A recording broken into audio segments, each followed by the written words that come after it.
نحمده ونصلي ونسلم على رسوله الكريم اما بعد اعوذ باللہ من الشیطان الرجیم بسم اللہ الرحمن الرحیم تبارک الذی بیدہ الملک وهو على كل شیء قدیر الذی خلق الموت والحیاة لیبلوکم ایکم احسن عملا وهو العزیز الغفور صدق اللہ العظیم۔ محبت کے ساتھ ثواب کی نیت سے درود پاک پڑھ لیں۔ اللہم صلی علی محمد وعلی آل محمد کما صلیت علی ابراہیم وعلی آل ابراہیم انک حمید مجید۔ اللہم بارک علی محمد وعلی آل محمد کما بارکت علی ابراہیم وعلی آل ابراہیم انک حمید مجید۔ انتہائی قابل عزت تکریم حضرات علماء کرام، میزبان گرامی قدر، مخدوم و محترم، معروف سماجی اور سیاسی شخصیت جناب حاجی عمر فاروق صاحب، دیگر معززین علاقہ، محترم دوستوں اور بزرگوں، آج کی یہ پروقار اور مختصر مجلس محترم حاجی صلاح الدین صاحب مرحوم کے تعزیت اور ایصال ثواب کی غرض سے منعقد ہے۔ میں اسی مناسبت سے چند ضروری باتیں آپ کے گوش گزار کر کے اجازت چاہوں گا۔ پہلی گزارش، ہم سب مسلمان بیٹھے ہیں، ہمارا ایمان ہے موت کائنات کی ایک بہت بڑی حقیقت اور سچائی کا نام ہے، ایک اٹل حقیقت ہے۔ دنیا میں آپ نے دیکھا ہوگا، سنا ہوگا، ہر چیز کا انکار کرنے والا کوئی نہ کوئی آپ کو ملے گا۔ مثال کے طور پر دنیا میں ایسے لوگ بہت پائے جاتے ہیں جو اللہ کے محبوب ولیوں کو، اللہ کے پیاروں کو نہیں مانتے۔ ایسے لوگوں کی بھی کمی نہیں جو اہل بیت کی عظمت کا انکار کرتے ہیں۔ ایسے لوگ بھی بڑی تعداد میں ہیں جو صحابہ کرام کا تذکرہ اچھے لفظوں میں نہیں کرتے۔ دنیا میں لاکھوں کی تعداد میں ایسے لوگ پائے جاتے ہیں جو انبیاء علیہم السلام کی نبوت اور رسالت کا انکار کرتے ہیں۔ ایسے لوگ بھی پاکستان کے گلی کوچوں میں آپ کو ملیں گے جو حضور نبی پاک صلی اللہ علیہ وسلم کی ختم نبوت کا انکار کرتے ہیں، نہیں مانتے۔ میں اس سے ایک قدم اور آگے بڑھ کے کہتا ہوں، دنیا میں ایسے لوگوں کی کمی نہیں، لاکھوں کی تعداد میں پائے جاتے ہیں جو اللہ کو بھی نہیں مانتے۔ دہریے، خدا کے وجود کے منکر، پوری اسٹیٹ اور ریاست اسی بنیادی اکائی پر کھڑی ہے۔ میں ابھی کچھ عرصہ پہلے وسط ایشیا کی کچھ ریاستوں کے سفر سے ہو کے آیا۔ وہاں اگرچہ وہ اسلامی ریاستیں ہیں لیکن ایک عرصہ تک روس نے وہاں پنجے گاڑے رکھے۔ روس مادی اعتبار سے ترقی یافتہ ملک ہے اور ماضی قریب تک تو اپنے آپ کو سپر پاور کہلاتے تھے، لیکن روس کے لوگ اللہ کی ذات کے منکر ہیں، خدا کو نہیں مانتے۔ ان کا کہنا یہ ہے کہ کائنات کا نظام خود بخود چل رہا ہے، اس کو کوئی چلانے والا نہیں ہے۔ یہ اس کا ایکو ختم کر دیں، آواز صاف کر دیں اس کی۔ خودی صبح، خودی شام، خودی دن، خودی رات، بہار، خزاں، یہ کائنات کے تمام مد و جزر خود بخود چل رہے ہیں، کوئی چلانے والا نہیں، وہ خدا کو نہیں مانتے، منکر ہیں خدا کے، دہریے ہیں، اور ان کے جراثیم ان وسط ایشیا کی ریاستوں میں اب بھی موجود ہیں۔ لیکن میں جو بات کہنا چاہتا ہوں وہ قابل غور ہے۔ دنیا میں ہر چیز کا انکار کرنے والے لوگ آپ کو ملیں گے، حتیٰ کہ وہ لوگ بھی ملیں گے جنہوں نے خدا کا بھی انکار کر دیا۔ لیکن میں خدا کے گھر میں بیٹھا ہوں، میں قسم کھاؤں تو مبالغہ نہیں ہوگا کہ جو خدا کا بھی انکار کر بیٹھے، موت کا انکار وہ بھی نہ کر سکے۔ دنیا میں آپ کو کوئی بندہ ایسا نہ ملا نہ ملے گا جو کہے کہ موت کسی حقیقت کا نام نہیں ہے۔ یہ ایک دھوکہ ہے، یہ لوگوں کی بنائی ہوئی بات ہے۔ موت کا انکار نہ کر سکا کوئی نہ کر سکے گا۔ کائنات کی بہت بڑی سچائی کا نام ہے موت۔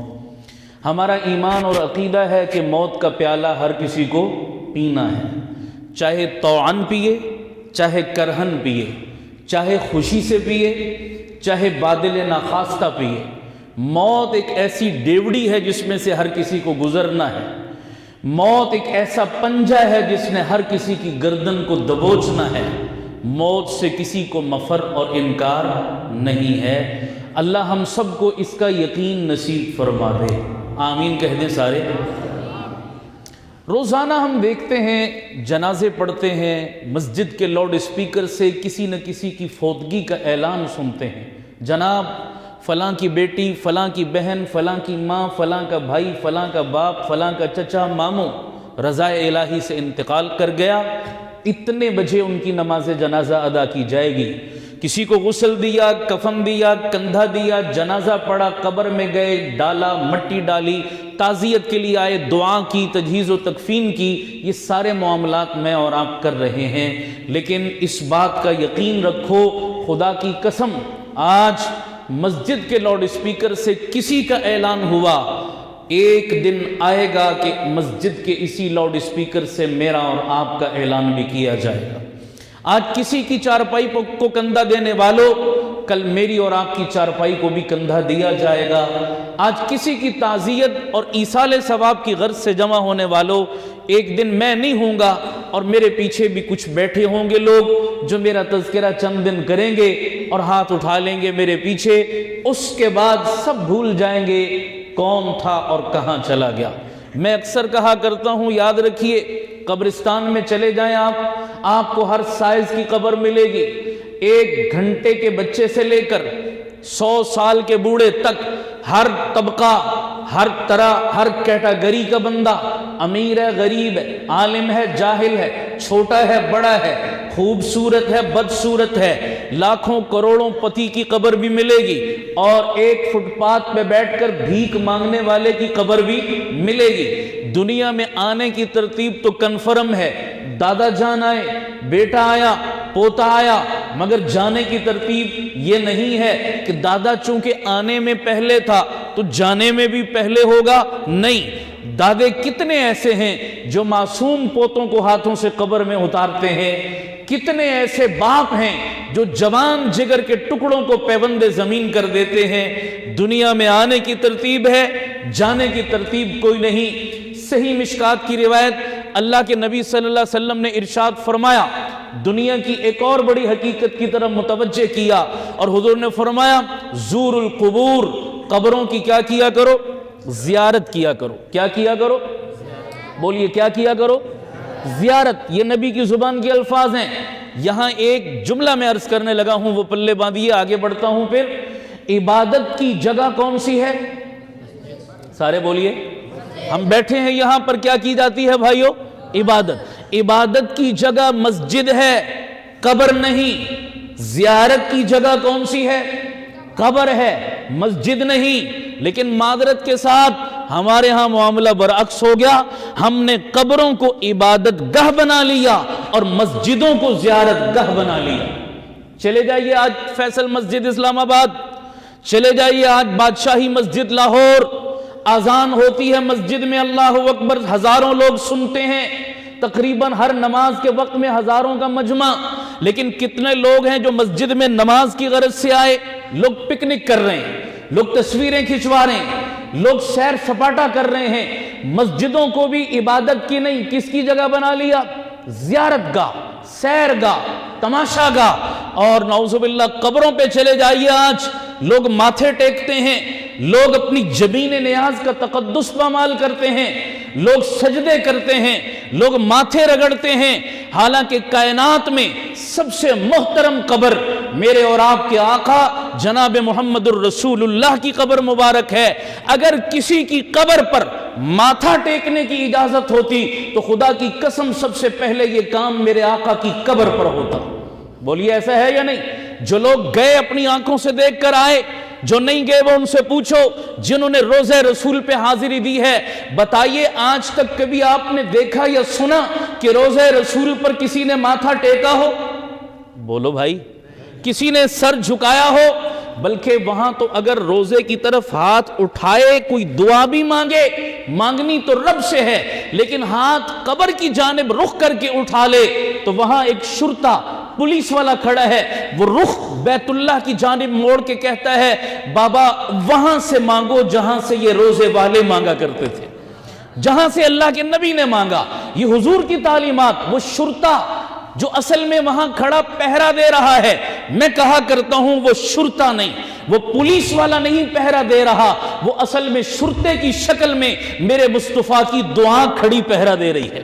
میرے نبی کی یہ تعلیمات ہیں، حدیث کے الفاظ ہیں۔ اللہ کے نبی نے فرمایا قبروں پر میلہ نہ لگاؤ، اللہ کے نبی نے فرمایا قبروں پر سجدہ نہ کرو، اللہ کے نبی نے فرمایا قبروں پر چراغ نہ جلاؤ، اللہ کے نبی نے فرمایا قبروں کو پختہ نہ کرو۔ یہ ساری صحیح احادیث ہے رسول پاک کی جو وہاں کھڑی پہرا دے رہی ہیں۔ روضہ رسول میں میرے نبی کی قبر کچی ہے، پکی۔ جنت البقیع میں ہزاروں صحابہ اللہ کے ولی مدفون ہیں، جاؤ دیکھ لو، آپ کو اتنی سی بھی اونچائی قبر کی نہیں ملے گی، کچی قبریں، بے نشان قبریں۔ بتائیے قبروں کے اوپر کی جمع تفریق اندر والے کو فائدہ پہنچاتی ہے؟ بولو سارے۔ میرے والد مثال کے طور پر فوت ہوئے، میں اپنے والد گرامی کی قبر کو پختہ کروں، سنگ مرمر لگاؤں، ٹائلیں لگاؤں، اوپر خوبصورت بلڈنگ بناؤں، اس کے اوپر زبردست قسم کا فانوس لگاؤں، لائٹیں لگاؤں، اور جناب بڑے خوبصورت انتظام کروں، سپاہی کھڑے کروں، گارڈ آف آنر پیش کریں صبح و شام، میں عرق گلاب سے غسل دوں اپنے ابا جان کی قبر کو، اس اوپر کی جمع تفریق کا میرے ابا جی کو اندر فائدہ پہنچ رہا ہے؟ 1000 وولٹ کا بلب جلا لوں، 5000 وولٹ کی لائٹ جلا لوں، کیا اس باہر کی لائٹ کا اندر روشنی دے رہی ہے؟ وہ اندر تو اعمال نے روشنی دینی ہے، اندر تو نماز روزے نے روشنی دینی ہے، اندر تو قرآن کی تلاوت نے روشنی دینی ہے، وہ حقیقی روشنی کو میں بھول چکا۔ آؤ، میں نے کہا اللہ کے نبی فرما رہے ہیں زور القبور، اے میرے امتیوں، میں نبی تمہیں تعلیم دے کے جا رہا ہوں، قبرستان میں جایا کرو، جا کے بیٹھا کرو، قبروں کے نقشے دیکھا کرو، وہاں کی وحشت دیکھو، ویرانی دیکھو، اجڑا پن دیکھو، تنہائی دیکھو، اور اپنے اصلی وطن کو یاد رکھو۔ کہیں دنیا کی یہ چکا چوندیاں، یہ بلند و بالا عمارتیں، یہ پیسے کی ریل پیل، یہ دنیا کی چمک دمک تمہیں وطن اصلی سے بیگانہ نہ کر دے۔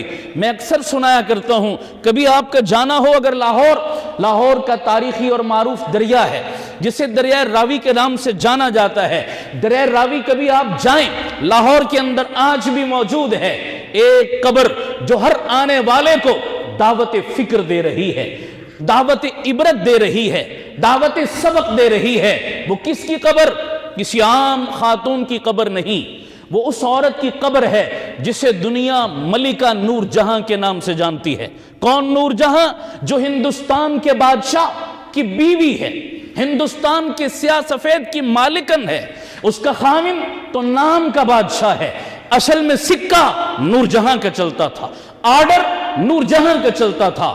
وہ نور جہاں پورا بر صغیر جس کی مٹھی میں تھا، جو زبان سے کہہ دیتی وہ ہندوستان کا قانون بن جایا کرتا تھا، اس کے ابرو کے اشارے پر پورے ملک کا نظام چلتا تھا، اور خوبصورت اتنی تھی وہ نور جہاں، اللہ نے حسن و جمال اتنا دیا، جس جگہ سے اس نے گزرنا ہوتا لوگ گھنٹوں قطاریں بنا کر کھڑے ہوتے، اس کے حسن کی کوئی ادا اور جھلک دیکھنے کے لیے کمال کا حسن بھی تھا، کمال کا اختیار بھی تھا، کمال کا اقتدار بھی تھا، کمال کا عروج بھی تھا۔ آج اسی کی قبر، اس کا مقبرہ دریا راوی کے کنارے پر ایک ہندو، عقیدے کا ہندو اور اپنے پیشے کا شاعر تھا۔ شاعروں کی بھی اپنی عجیب دنیا ہوتی ہے۔ ہندو منشی تلوک چند اس کا نام تھا، محروم اس کا تخلص تھا۔ دریا راوی سے اس کا گزر ہوا، نور جہاں کے مقبرے کو دیکھا تو اس کے پاؤں اس قبر نے جکڑ لیے، کھڑا ہو گیا وہاں۔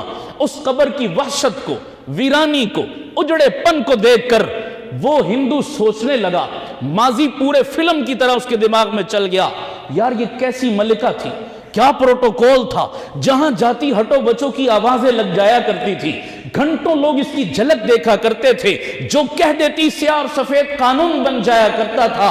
اتنے شانوں کی مالک یہ ملکہ، اور آج اتنے ویران قبر میں پڑی ہے کہ بندہ تو بندہ، جانور وہاں نہیں پھٹکتا، وحشت کا سما ہے، الو بول رہے ہیں۔ وہ ہندو کھڑے کھڑے سوچتا رہا۔ اس نے عجیب قصیدہ لکھا، عجیب کلام لکھا وہاں کھڑے کھڑے۔ اس نور جہاں کو کے مقام کو وہ بیان کرتے ہوئے کہتا ہے، وہ تعارف کراتا ہے پہلے نور جہاں کا۔ وہ ہندو شاعر کہتا ہے، رہنے کے لیے دیدہ و دل جن کے مکان تھے۔ یہ وہ ملکہ تھی جو اینٹوں اور سیمٹ کے بنے ہوئے مکانوں میں نہیں، لوگوں کی آنکھوں اور دلوں میں رہنے والی ملکہ تھی۔ رہنے کے لیے دیدہ و دل جن کے مکان تھے، جو پیکر ہستی کے لیے روح رواں تھے، محبوب دل خلق تھے، جاں بخش جہاں تھے یوسف ثانی کے مسیحائے زماں تھے۔ لوگ اس کے حسن کو یوسف علیہ السلام کے حسن سے تشبیہیں دیتے تھے، مثالیں دیتے تھے۔ آگے وہ ہندو کہتا ہے، جو کچھ بھی تھے کبھی تھے، اب کچھ بھی نہیں ہیں، ٹوٹے ہوئے بنجر سے پڑے زیر زمین ہیں۔ پھر وہ ہندو اپنے آپ کو مخاطب کر کے کہنے لگا، دنیا کا یہ انجام ہے، دیکھ اے دل ناداں، بھول نہ جائے تجھے یہ مدفن ویراں۔ باقی ہیں وہ کاخ، نہ قصر نہ ایواں، کدھر گئے وہ محل، کدھر گئے وہ نوکر چاکر، کدھر گیا وہ پروٹوکول، کدھر گیا وہ حشم و خدم، کدھر گئی وہ ساری ٹوریں۔ باقی ہیں وہ کاخ، نہ قصر نہ ایواں، آرام کے اسباب نہ وہ عیش کے سامان۔ ٹوٹا ہوا ایک ساحل راوی پہ مکان ہے، دن کو بھی جہاں شب کی سیاہی کا سما ہے، دن کو بھی رات جیسی ویرانی، دن کو بھی رات جیسی وحشت ڈر لگتا ہے۔ ایسی کسی جوگن کی بھی کٹیا نہیں ہوتی، ہوتی ہے مگر یوں سرے صحرا نہیں ہوتی۔ سانپ کی مادہ ہوتی ہے نا سپنی، اتنا ویران تو اس کا گھر نہیں ہوتا جتنا ویران ملکہ کا مقبرہ اور اس کی قبر ہے۔ میرے نبی فرما رہے ہیں، زور القبور، جاؤ جا کے قبرستانوں میں قبروں کے ڈیزائن دیکھو، زمین کھا گئی، آسمان کیسے کیسے کیسے کیسے نامور لوگ آج بے نام و نشان۔ یارو سب کچھ چھوڑ جانا ہے۔ زندگی میں جتنے لباس بناتے ہو، کوئی سامنے کی جیب، کوئی سائیڈ کی جیب، کوئی اندر کی جیب، 5-5 10 جیبیں لگاتے ہیں۔ کوئی لباس ایسا نہیں پہنتے جس کی جیب نہ ہو، لیکن ایک لباس زندگی میں مجھے اور آپ کو پہنایا جانا ہے، جس کی جیب نہیں ہے اسے کفن کہا جاتا ہے۔ جیب کیوں بنے گی بھلا؟ کچھ ساتھ لے کے جانا ہو تو جیب بنے۔ جیب اسی لیے نہیں بنائی جاتی، ہاتھوں کی گھڑی اتار لی جائے گی، آنکھوں کا چشمہ اتار لیا جائے گا، تن کا لباس اتار لیا جائے گا، عورت ہے تو گلے کا ہار بھی اترے گا، ہاتھوں کا کڑا بھی اترے گا، پاؤں کی پازیب بھی اترے گی، ماتھے کا جھومر بھی اترے گا، کانوں کی بالی بھی اترے گی، سب کچھ اتار کر اگلے واپس۔ ابھی کچھ عرصہ پہلے کی بات ہے، ہمارے پنڈی میں مدرسے میں سرکاری پولیس والا ایک گارڈ ہے، تو وہ گارڈ مجھے کہنے لگا جی کہ میرے گاؤں میں ایک فوتگی ہوئی، یہی پنڈی کے قریب چک بیلی کے علاقے میں ان کا گاؤں ہے۔ کہنے لگا جی کہ فوتگی ہو گئی ہمارے ہاں، تو میں گاؤں گیا اپنے فوتگی پر۔ ایک خاتون تھی، فوت ہوئی۔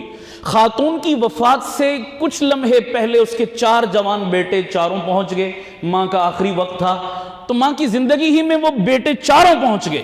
عجیب بات بتاؤں، اس نے خود مجھے بتایا، کہنے لگا جی کہ ایک بیٹا ماں کے سرہانے کھڑا ہوا ہے، جیب میں کٹر ڈال کے لایا۔ پوچھا کہ بھئی یہ کٹر ڈال کے کیوں لائے جیب میں؟ تو اس نے اپنا ارادہ بتایا کہ ماں کے مرنے کے بعد اس نے کانوں میں جو بالیاں پہنی ہیں سب سے پہلے کاٹ کر میں رکھوں گا، کوئی دوسرا بھائی نہ لے لے۔ سگا بیٹا، اس کو ماں کی آخرت کی فکر نہیں، آخرت کا احساس نہیں، وہ جیب میں کٹر رکھ کے بیٹھا ہوا ہے کہ پہلے بالیاں میں اتاروں گا۔ سگی اولاد اگر یہ سب کچھ قبضہ کرنے کے چکر میں ہے تو اور کس نے پوچھنا ہے ہمیں؟ اتار لیا جائے گا سب کچھ، نکال لیں گے، کچھ نہیں ساتھ جائے گا۔ ہمیشہ ہمیشہ جس گھر میں رہنا ہے اس کے لیے تیاری کون سی کی؟ اچھا بھئی، یہ جو ہم اپنے گھر بناتے ہیں محلوں میں، سوسائٹیوں میں، ہر بندہ بہتر سے بہتر انتظام، اے سی ایسا ہو، ہیٹر ایسا ہو، گرمی سردی کا بچاؤ، سیکیورٹی کا انتظام، چور ڈاکو سے بچاؤ، اور جناب پوری سیفٹی، فرنیچر ایسا، قالین ایسا، فلاں، ہر بندہ کہتا میرا گھر ایسا ہو جیسا کسی کا نہیں، میرا لائف سٹائل ایسا ہو جیسا کسی کا نہیں۔ تو سوچو بھائیو، 4 دن رہنا ہے، پتہ نہیں وہ 4 دن بھی نصیب ہوں گے یا نہیں۔ شاید کئی لوگوں کو آپ نے دیکھا ہو، کئیوں نے گھر بنائے مگر رہنا نصیب 1 دن بھی نہیں ہوا، گیا ختم ہو گیا سب کچھ۔ میں آپ سے پوچھنا چاہتا ہوں، جہاں 4 دن رہنا وہاں کے لیے اتنا بندوبست، جو قبر میں قیامت تک کے لیے رہنا وہاں کے لیے کون سا اے سی، کون سا ہیٹر، کون سا قالین، کون سا فرنیچر، کس کا بندوبست کیا، کیا انتظام کیا آپ نے؟ کبھی اس کو بھی تنہائی میں سوچا کرو۔ اسی لیے میرے آقا بخشے بخشائے، گناہوں سے پاک، معصوم، لیکن پھر بھی موت اتنی یاد رہتی، گھنٹوں قبرستان میں بیٹھ کر اپنی موت کا مراقبہ کرتے۔ وہ جنت کی چابیاں جن کے ہاتھ میں، وہ تو موت کو گھنٹوں یاد کریں، اور ایک ہم سر سے پاؤں تک گناہوں کی غلاظت میں لتھڑے ہوئے ہمیں اپنی موت بھولی ہوئی۔ میں حیران ہوتا ہوں، بعض دفعہ آپ سب کی بات تو نہیں کر رہا، عموماً آپ نے دیکھا ہوگا لوگ جنازوں میں جاتے ہیں، قبرستان میں جاتے ہیں، تعزیت کی محفلوں میں جاتے ہیں، اتنا بن سنور کے جاتے ہیں کہ فرق کرنا مشکل ہوتا ہے کہ جنازے پہ آئے ہیں یا ولیمے پہ آئے ہیں۔ اور پھر جنازے پہ کھڑے ہو کر قبرستان میں سامنے دفن ہو رہا ہے بندہ، اور باقی لوگوں کو آپ نوٹ کر لیں، جج کر لیں، کچھ سیاست کے تبصرے کر رہا ہے، کچھ کاروبار کی باتیں کر رہا ہے، کچھ دل لگی کی باتیں کر رہا ہے، سب کے ہونٹوں پر ہنسی اور مسکراہٹ چل رہی ہے، پتہ نہیں چلتا انجوائے کرنے آئے ہیں یا کسی کی موت اور کسی کے جنازے پر آ کر کھڑے ہیں قبرستان میں۔ یعنی قبر کے سرہانے کھڑے ہو کر بھی اگر مجھے اور آپ کو موت یاد نہیں آتی تو سوچو پھر کہاں یاد آئے گی؟ کوئی اور دوسری جگہ ہے؟ ہماری بدبختی کی انتہا دیکھو، ہم نے تو قبرستانوں کو بھی نہیں بخشا۔ ہماری سوسائٹی میں جو برائی کسی اور جگہ نہیں ہو سکتی وہ قبرستان میں ہوتی ہے۔ لوگ نشے کرتے ہیں، لوگ چرس پیتے ہیں، لوگ شراب پیتے ہیں، لوگ بدکاریاں کرتے ہیں قبرستان میں جا کر، انہیں وہاں پہنچ کر بھی موت یاد نہیں آتی۔ لوگ جا کر لکی رانی سرکس لگا رہے ہیں، لوگ کسی کی یاد میں بھی کیا فضول کام۔ پچھلے دنوں میں نے ایک اشتہار پڑھا، میں حیران رہ گیا، دیکھیے کیا مزاج بن چکا ہے قوم کا۔ ایک اشتہار پڑھا کہ ایک صاحب فوت ہو گئے اور ان کے ایصال ثواب کے لیے ان کے ورثاء اور اہل علاقہ نے کیا کیا؟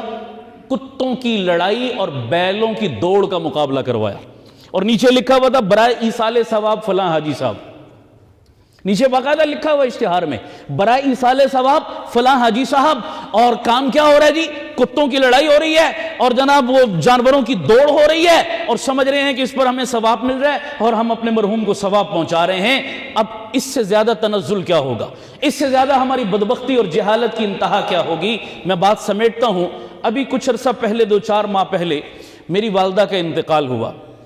ایک توجہ کرنا، والدین کے حوالے سے بھی یہ عنوان ہے، وقت ہوتا تو میں تھوڑا ڈیٹیل میں جاتا، لیکن جن کے والدین زندہ ہیں میں خاص طور پر انہیں مخاطب کروں گا، فوت جن کے ہو گئے بالواسطہ وہ بھی مخاطب ہیں، بہت توجہ سے سنیے۔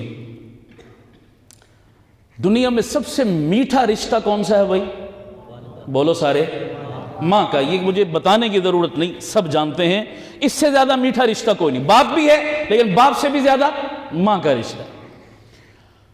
اچھا، سنتے ہیں، آپ بھی اعلان سنتے، میں بھی پہلے سنتا تھا، والدہ کی وفات سے پہلے اعلان سنتے تھے، حضرات فلاں صاحب کی والدہ محترمہ انتقال کر گئی، فلاں کی، تو ٹھیک ہے، دکھ ہوتا ہے طبی طور پر، لیکن اللہ کی قسم اس دکھ کی حقیقت اس دن سمجھ آئی جس دن اپنی والدہ فوت ہوئی۔ شاید جن کی فوت ہوئی ہیں وہ میری بات زیادہ سمجھ رہے ہیں، اس درد کو وہ زیادہ محسوس کر رہے ہیں۔ یہ درد بیان نہیں کیا جا سکتا، یہ محسوس کیا جا سکتا ہے۔ ایسا ہے نا، الفاظ نہیں ہے کہ میں اس درد کو بیان کروں کہ ماں کی جدائی پر کیفیت درد کی کیا ہوتی ہے، یہ محسوس کرنے والی چیز ہے۔ اور مجھے بھی پہلے نہیں پتا تھا، جس دن اپنی ماں گئی نا دنیا سے، پھر پتا چلا کہ یہ درد ہوتا کیا ہے، یہ چوٹ ہوتی کیا ہے۔ اب اگلی بات سنیے گا، جس دن میری والدہ کا انتقال ہوا تو سب کی طرح میں بھی دکھی تھا بڑا، بڑا دکھ تھا مجھے بھی، صدمہ تھا، افسوس تھا، تو بڑی بے قراری سی تھی، اور میں سوچ رہا تھا کہ پتہ نہیں مجھے کیسے صبر آئے گا، کیسے سکون آئے گا، سمجھ آ رہی، میں کیسے اس کو برداشت کروں گا، اس کشمکش میں تھا، بڑا بے چین تھا میں۔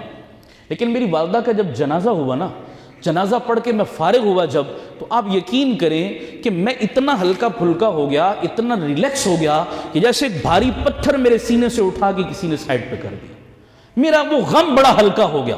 اب آپ کہیں گے جی اس کی وجہ میں بتانے لگا ہوں آپ کو۔ اس کی وجہ یہ تھی کہ آپ نے بھی جنازے بہت پڑھے ہوں گے، میں نے بھی پڑھے، بڑے بڑے جنازے ہوتے ہیں، میری والدہ کا بھی بہت بڑا جنازہ تھا، اس سے بھی بڑے جنازے ہوتے ہوں گے، دنیا داروں کے جنازے، روپے پیسے والوں کے جنازے، لاکھوں کی دنیا ہوتی ہے۔ لیکن میں جو بینیفٹ بتانے لگا ہوں وہ کیا ہے؟ وہ بینیفٹ یہ ہے کہ میری والدہ کے اتنے بڑے جنازے میں 90% اللہ کے نیک بندے، علماء اور قرآن کے حافظ شریک تھے۔ یہ قابل غور بات ہے۔ صحیح مسلم کی روایت ہے، میرے نبی نے فرمایا، ایک روایت میں آتا ہے 40، ایک میں آتا ہے 100 بندے، جس مسلمان کے نماز جنازہ میں صاحب ایمان 40 یا 100 بندے شریک ہو کر مغفرت کی دعا کر دیں، اللہ مرنے والے کی بخشش کر دیتا ہے۔ کتنے بندے؟ 40 یا 100 عام مسلمان، عام لوگ۔ تو میں نے کہا یا اللہ میں کتنا خوش نصیب، اور مجھ سے زیادہ میری ماں کتنی خوش نصیب کہ میری ماں کے جنازے میں عام مسلمان نہیں، ہزاروں قرآن کے حافظ، دین کے عالم، اللہ کے نیک ولی شریک ہیں۔ تو میری ماں کی بخشش میں کیا شک ہو سکتا ہے؟ تیرا نبی فرما کے گیا 100 بندے شریک ہو جائیں، عام مسلمان، اللہ مرنے والے کی بخشش کر دیتا ہے۔ تو جب یہ چیز میرے سامنے آئی نا تو میرا بالکل غم ہلکا ہو گیا۔ یا اللہ جدائی کا صدمہ تو ہے، لیکن اس پر میں مطمئن ہوں کہ میری والدہ یقیناً ان نیک بندوں کی دعا مانگنے کے صدقے تیری جنت میں پہنچ چکی ہوں گی۔ اس چیز نے مجھے تسلی دی۔ پھر اگلی تسلی ایک اور بات سے ملی، وہ کیا کہ میں نے کہا ہر آنے والا دن میرے غم کو ہلکا کرتا گیا۔ وہ کس طرح کہ پاکستان پورے کے اندر، پاکستان سے باہر ہماری برادری جو ہے نا، یہ مدرسوں والے، مسجدوں والے، علماء، طلباء، یہ اللہ کے نیک بندے، انہی میں آنکھ کھولی، انہی سے دوستی بنی، انہی سے تعلق بنا، یہی میری برادری ہے۔ تو میں اتنا خوش نصیب ہوں، میں مثال اپنی دے رہا ہوں اس لیے کہ میں نے بھگتا ہے نا، اس لیے میں مثال دے رہا ہوں کہ روزانہ شاید ہی کوئی ایسا بڑا مدرسہ، کوئی مسجد، کوئی جامعہ ہو جس میں میری والدہ کی بخشش کی دعائیں نہیں کی گئی، جس میں روزانہ کوئی ادھر سے فون کر کے بتا رہا ہے، کوئی ادھر سے ملاقات پہ بتا رہا ہے۔ یہ ایک مدرسے میں، ایک صرف مثال دیتا ہوں، ہمارے ایک دوست ہیں کراچی میں، اللہ ان سے اتنا بڑا کام لے رہا ہے، 700 مدرسے چلا رہے ہیں، پاکستان پورے میں 700 مدرسے چلا رہے ہیں، اور ایک مدرسے میں سینکڑوں بچے پڑھتے ہیں۔ تو 700 مدرسوں میں مجھے کہنے لگے، خود انہوں نے بتایا، کہنے لگے کہ مولانا صاحب آپ کی والدہ جس دن سے فوت ہوئی، میں نے بائی آرڈر 700 مدرسوں کے بچوں کو پابند کیا کہ ہر روز ایک مدرسے میں سینکڑوں قرآن ختم ہوتے ہیں، روزانہ شام کو وہ سارے قرآن آپ کی ماں کو ہدیہ کر کے ان کے لیے مغفرت کی دعائیں کی جا رہی ہیں، مسلسل کئی دنوں تک۔ حالانکہ میں نے انہیں ایک مرتبہ بھی نہیں کہا، میں نے انہیں ایک بار بھی نہیں بولا۔ اب اگلا پہلو بھی سنیے گا ذرا، یہ پہلو بھی آپ نے دیکھ لیا، یہ ایک مثال دی آپ کو میں نے۔ دوسرا پہلو بھی دیکھیں، آپ میری بات سے ایگری کریں گے، آپ نے نوٹ کیا ہوگا، میں سب کی نہیں ایک عمومی بات کر رہا ہوں، کئی بیچارے ایسے کنگلے بھی ہوتے ہیں کہ جن کی اماں فوت ہو گئی، ابا فوت ہو گیا، ایک سورہ یاسین کا ختم کرانے کے لیے وہ بیچارے بھیک مانگتے ہیں، چندہ مانگتے ہیں۔ چندہ مانگنا سمجھتے ہو؟ بولو یار، چندہ مانگنا سمجھتے ہو؟ کس چیز کا چندہ؟ ختم قرآن کا۔ ایک قرآن مولانا صاحب مہربانی ہوگی 10 پارے دے دو، ایسا ہے نہیں، اس مسجد میں جا، اس میں جا، اس مدرسے میں، اس مدرسے میں، ٹھیکے پہ بچے پکڑ پکڑ کے لاتے ہیں، ایسا ہے، ٹھیکے پہ قرآن پڑھاتے ہیں۔ جناب میرا ابا مرا ہے، اس مدرسے سے بچے لاؤ وہ قرآن پڑھیں، اس مسجد سے بچے لاؤ وہ قرآن پڑھیں۔ اچھا میں آپ کے خلاف بات نہیں کر رہا، سب کی بات بھی نہیں کر رہا، اپنی برادری کی بات کر رہا ہوں، میں اسی فیلڈ کا بندہ ہوں نا، لیکن آپ میری بات سے ایگری کریں گے، یہ جو ٹھیکے پہ ہم لاتے ہیں رینٹ پہ قرآن پڑھانے کے لیے، تو سب کو پتہ ہے کیسا قرآن پڑھتے ہیں۔ سمجھ آ رہی ہے میری بات؟ سمجھ رہے نہیں سمجھ رہے؟ وہ سب کو پتہ ہے، یہ جو 15-20 منٹ میں قرآن کا ختم ہوتا ہے نا، آدھے گھنٹے میں، میں خود حافظ قرآن ہوں، مجھے آج تک یہ فلسفہ سمجھ نہیں آیا کہ یہ 15-20 منٹ میں قرآن کیسے ختم ہوتا ہے۔ وہ یعلمون تعلمون کیا، صفحے پلٹے، ٹوٹل پورا کیا، جناب ہاں جی ختم ہو گیا قرآن، میں مطمئن ہوں جی، یہ کہہ رہا جی 1 قرآن، وہ کہہ رہا جی 2 قرآن، وہ کہہ رہا جی 5 قرآن، تماشا بنایا ہوا ہے۔ اپنے دل پہ ہاتھ رکھو اور مجھے بتاؤ میرا والد مرا جس محبت اور درد سے اور خلوص سے میں ایک رکوع قرآن کا پڑھ کے اپنی ماں اور باپ کے لیے دعا کروں گا، دوسرے محلے کا مولوی کرے گا؟ بولو یار، دوسرے محلے کا کوئی بندہ کرے گا؟ اس کو کیا درد ہے، اس کو کیا تکلیف ہے؟ ٹھیک ہے وہ میری دنیا داری کی خاطر آ جائے گا، وہ میرا منہ متھا رکھنے کے لیے کچھ ٹوٹل بھی پورا کر دے گا، لیکن جو درد اور خلوص مجھے ہے اپنے والدین کے ساتھ وہ کسی دوسرے کو۔ لیکن میرا پرابلم کیا ہے؟ میرا پرابلم یہ ہے کہ مجھے قرآن پڑھنا نہیں آتا، میرے بچوں کو قرآن پڑھنا نہیں آتا، میں نے اپنی پوری اولاد انگلش میڈیم کے حوالے کی ہوئی ہے۔ آج میری ماں مر گئی تو میں انگلش میڈیم بچوں کو بٹھاؤں؟ کیا وہ ٹوئنکل ٹوئنکل لٹل سٹار پڑھ کے اپنی دادی اور دادا کے لیے ایصال ثواب کریں تو ہو جائیں گے ان کے درجے بلند؟ بولیے سارے۔ میں انگلش میڈیم کا مخالف نہیں، میں انکار نہیں کر رہا ٹوئنکل ٹوئنکل کا، لیکن خدا کے لیے جہاں انگلش میڈیم کو آپ نے دل دماغ پہ مسلط کیا، قرآن کو بھی تو کسی خانے میں رکھو۔ اس قابل تو اپنی اولاد کو بناؤ کہ کل تم مر جاؤ تمہارے پیچھے ہاتھ اٹھانے کے قابل تو ہو۔ ہمارے یہ راولپنڈی شہر کے اندر گوال منڈی کا علاقہ ہے، وہاں ایک صاحب کا انتقال ہوا، تو جس محلے میں انتقال ہوا اس محلے کے مولانا صاحب نے مجھے یہ واقعہ خود سنایا۔ وہ کہنے لگے جو ان صاحب کا انتقال ہوا، بیٹا امریکہ میں کسی بڑے عہدے پر وہاں کوئی بزنس کرتا ہے یا سرکاری ملازم ہے، بیٹے کو کال کیجئے آپ کے ابا جی فوت ہو گئے، آپ جنازے کے لیے پہنچیں۔ بیٹا لاکھوں روپے کا ٹکٹ لے کر امریکہ سے ابا جی کا جنازہ پڑھنے آیا۔ مولانا صاحب کہنے لگے جی میں نے جنازہ پڑھایا ان صاحب کا، میرے پیچھے وہ سوٹڈ بوٹڈ کھڑا ہوا جناب، اس نے جنازہ پڑھا۔ جب سلام پھیرا جنازے کا تو وہ نوجوان میرے گلے لگ کے بڑا رویا، بہت رویا۔ میں نے سمجھا شاید اس کو اپنے والد کے جدائی کا صدمہ ہے اس لیے رو رہا ہے۔ میں نے اس کو دلاسا دیا، تسلی دی، تو مجھے وہ نوجوان نے بڑی عجیب بات کی، کہنے لگا مولانا صاحب آج مجھے اپنے ابا جی کی جدائی کا بھی غم ہے۔ سننا بڑی قابل غور بات، اس لیے بھی رونا آ رہا ہے، لیکن آج رونا ایک اور بات پر آ رہا ہے۔ میں نے پوچھا بیٹا وہ کیا بات ہے؟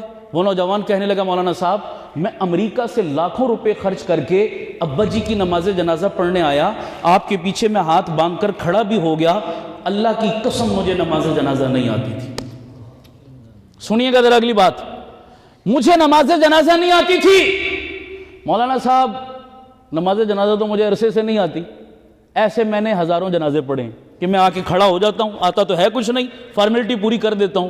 ایسے میں نے ہزاروں جنازے پڑھے، لیکن کبھی تکلیف اور احساس نہیں ہوا۔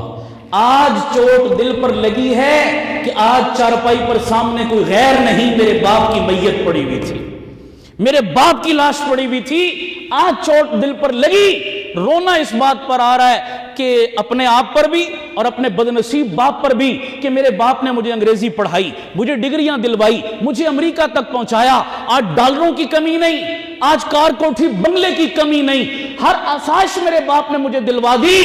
کاش میرا باپ مجھے اتنا دین سکھا دیتا کہ میں اپنے باپ کو ہمیشہ کے لیے سفر آخرت پہ روانہ کرنے آیا تو اس کے لیے بخشش کی دعا مانگنے کے قابل تو ہوتا، کچھ پڑھ کے بخش تو سکتا۔ کیا میری ڈگریاں میرے باپ کی بخشش کروا دیں گی؟ میرے کار کوٹھی بنگلے کا میرے باپ کو کیا بینیفٹ ملے گا؟ آج چوٹ لگی ہے، اپنے آپ پر اور اپنے بدنصیب باپ پہ رونا آ رہا ہے۔ اس لیے بھائیو، ہم مدرسوں والے، ہم مسجدوں والے کبھی نہیں کہتے ہم اپنے مدرسوں کے اندر انگریزی پڑھاتے ہیں، کمپیوٹر پڑھاتے ہیں اور جناب صحافت سکھاتے ہیں، بینکنگ سکھاتے ہیں، دور جدید کے جتنے عصری علوم ضرورت ہیں وہ تو ہم مدرسوں میں پڑھا رہے ہیں۔ ہم نے کب منع کیا کہ اپنے بچے کو انگریزی نہ پڑھاؤ، انگلش میڈیم سکول میں نہ پڑھاؤ؟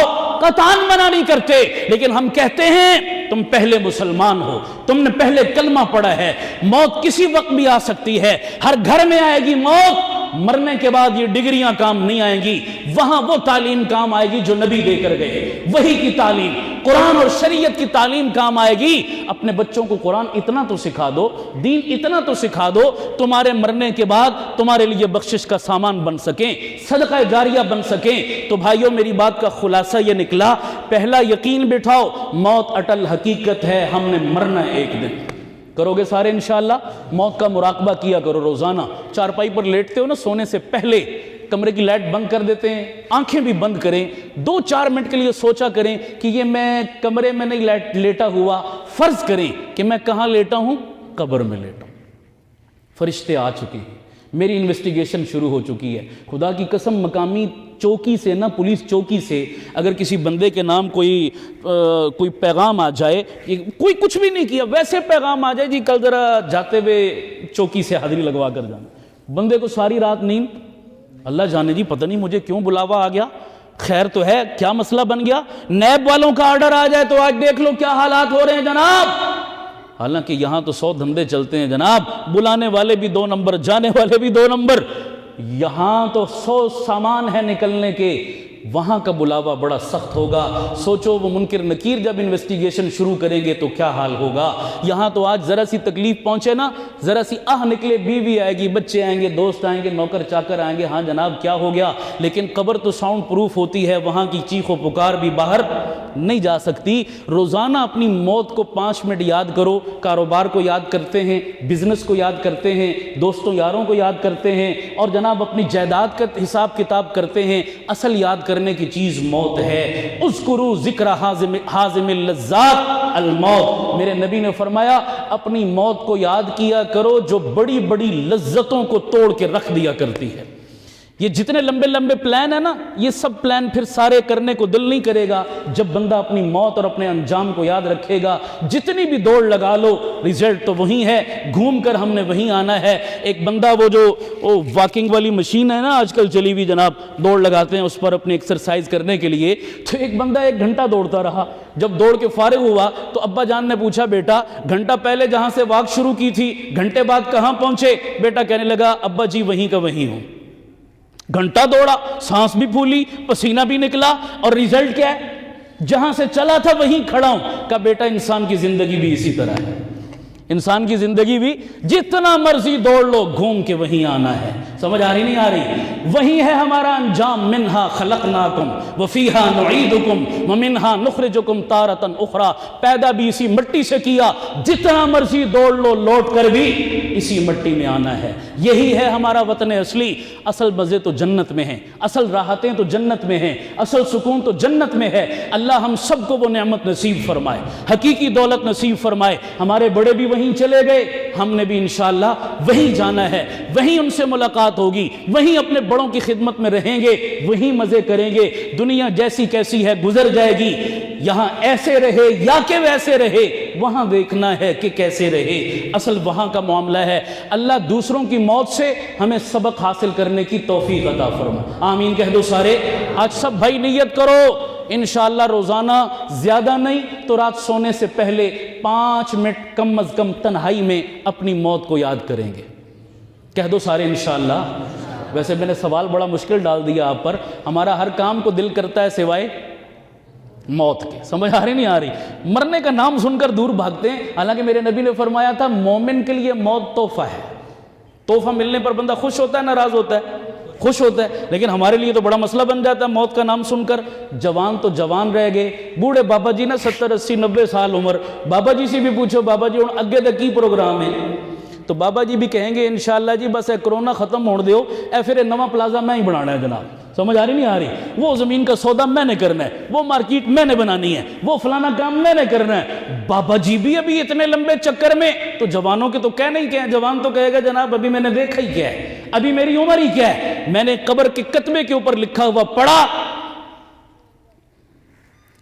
شعر لکھا ہوا تھا، حسرت مجھے ان غنچوں پہ ہے جو بن کھلے مرجھا گئے، حسرت مجھے ان غنچوں پہ ہے جو بن کھلے مرجھا گئے، نیچے لکھا تھا اللہ دیتا عمر 110 سال۔ نہیں سمجھ آئی آپ کو؟ عمر کتنی؟ اور ابھی حسرت ہے کہ بن کھلے ہی مرجھا گئے، ابھی 110 سال میں کھلے ہی نہیں، پتہ نہیں یہ کون سا پھول تھا، گوبھی کا تھا، کون سا پھول تھا جناب۔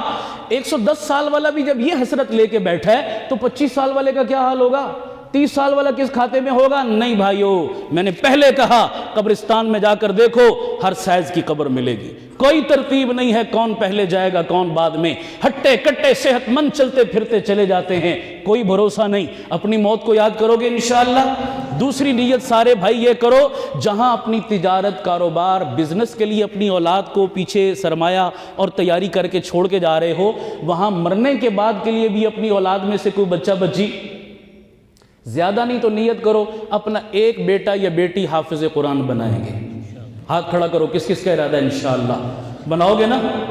قرآن تو سب کا نا یار، قرآن سے تو کسی کو اختلاف نہیں ہے، کم از کم میرا بچہ میرے پیچھے پڑھ کے بخشے گا تو میرے گھر والوں کو میرے مرنے کے بعد ختم قرآن کے لیے چندہ کرنے کی ضرورت، ٹھیکے پہ بلانے کی ضرورت، میری والدہ فوت ہوئی، میرے گھر میں الحمدللہ میرے خاندان میں قریب رشتہ دار جو ہیں 85 کے قریب حافظ اور عالم ہیں۔ کتنے؟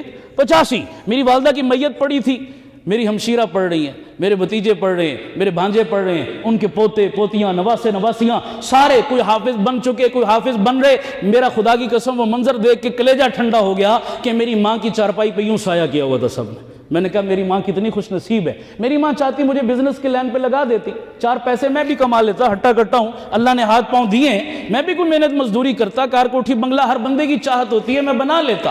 سمجھ آ رہی نہیں آ رہی؟ ہر بندے کی یہ چوائس ہے، لیکن میں نے کہا یا اللہ تیرا شکر ہے، میری ماں نے مجھے مسجد کا رخ دکھایا، مدرسے کا رخ دکھایا، اللہ والوں کے علماء کے قدموں میں بٹھایا، آج میری ماں کو اس کا بینیفٹ مل رہا ہے، اس کا بینیفٹ مل رہا ہے۔ میرا مدرسہ ہے، 500 بچے میرے مدرسے میں پڑھتے ہیں، الحمدللہ میں خوش ہوتا ہوں، یا اللہ یہ 500 بچے صبح سے لے کر رات 11 بجے تک جتنا قرآن پڑھتے ہیں مجھ سے پہلے، اس کا بینیفٹ میری ماں کو مل رہا ہے، میرے باپ کو مل رہا ہے۔ آج وہ خوش ہوں گے کہ اچھا کاروبار کر کے آئے، اچھی انویسٹمنٹ کر کے آئے، اچھی جگہ اپنی اولاد کو لگا کر آئے، ہمیں بھی فائدہ، ان کو بھی فائدہ۔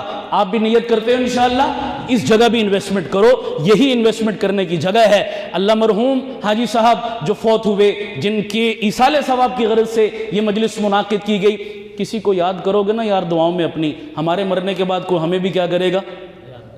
میری عادت ہے نا، میں قبرستان کے پاس سے جب بھی گزرتا ہوں، اب تو ایسی پکی عادت بنی ہے، کسی قبر پر نظر پڑتی ہے نا کسی مسلمان کی، تو میں زیادہ نہیں تو کم از کم کیا کرتا ہوں، 1 دفعہ سورہ فاتحہ، 3 دفعہ سورہ اخلاص پڑھ کے دعا کرتا ہوں، یا اللہ تیرے نبی سے لے کر آج تک جتنے مسلمان مرد و عورت دنیا سے چلے گئے سب کو، اور اس قبرستان والوں کو خاص طور پر اس کا ثواب پہنچے۔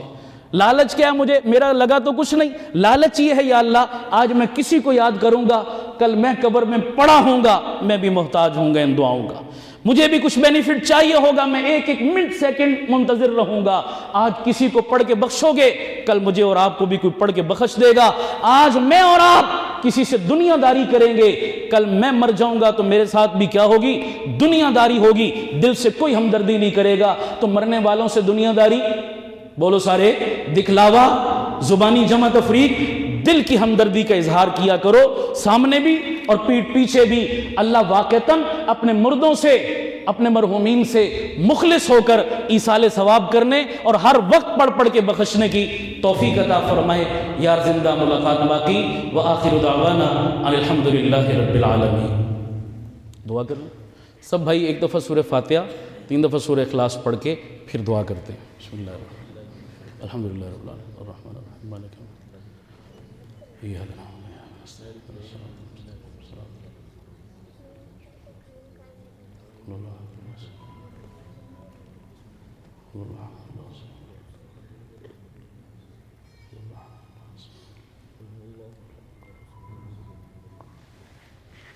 آمین۔ الحمدللہ رب العالمین، ربنا آتنا فی الدنیا حسنہ وفی الآخرۃ حسنۃ وقنا عذاب النار۔ اے مالک جو کچھ کہا سنا ہمیں عمل کی توفیق عطا فرما، ہماری لغزشیں کوتاہیاں معاف فرما۔ اللہ ہم سب کو اپنے وطن اصلی کو یاد رکھنے کی توفیق عطا فرما، اپنی موت کا دھیان نصیب فرما، موت کا احساس نصیب فرما۔ اللہ ہم سب کا خاتمہ ایمان پر فرما، کلمے والی موت نصیب فرما، نماز اور سجدے والی موت نصیب فرما۔ اللہ بری موت سے حفاظت فرما، برے خاتمے سے حفاظت فرما۔ اللہ ہمیشہ ہمیشہ کا جو وطن اصلی قبر ہے اس کے لیے سامان جمع کرنے کی توفیق اور احساس عطا فرما۔ اللہ ہمیں اپنے مرحومین کے لیے صدقہ جاریہ بنا۔ محترم حاجی صلاح الدین صاحب سمیت ہم سب کے عزیز و اقارب، رشتہ دار، والدین، جتنے مسلمان مرد و عورت دنیا سے چلے گئے، اللہ تو تمام کی کامل بخشش فرما، سب کی مغفرت فرما، سب کے درجات کو بلند فرما، سب کی قبروں کو منور فرما۔ اللہ اپنے نبی کی امت کو معاف فرما، اپنے محبوب کی امت کی بخشش فرما دے۔ اللہ کسی کو عذاب میں مبتلا نہ فرما۔ ہم سے تو سوئی چبھ جائے پاؤں میں برداشت نہیں ہوتی، تیرے عذاب کو کون برداشت کر سکتا ہے؟ دنیا میں آگ کی تپش برداشت نہیں ہوتی، تیری جہنم کی آگ اللہ ہمارے بس میں نہیں، ہم بڑے کمزور ہیں۔ اے مالک اس آگ سے نجات عطا فرما دے، اے مالک قبر کے عذاب سے نجات عطا فرما۔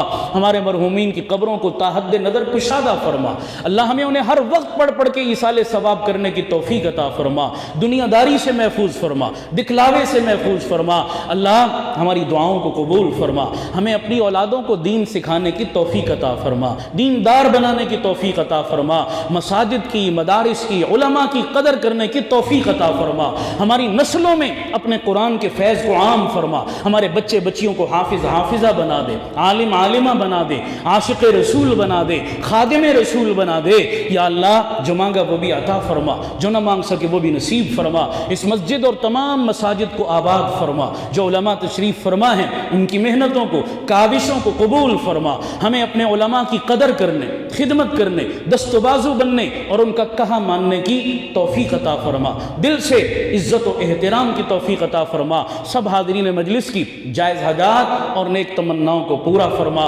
اپنے حبیب کے صدقے میں ہماری دعاؤں کو قبول فرما، آمین بجاہ النبی الکریم برحمتک یا ارحم الراحمین۔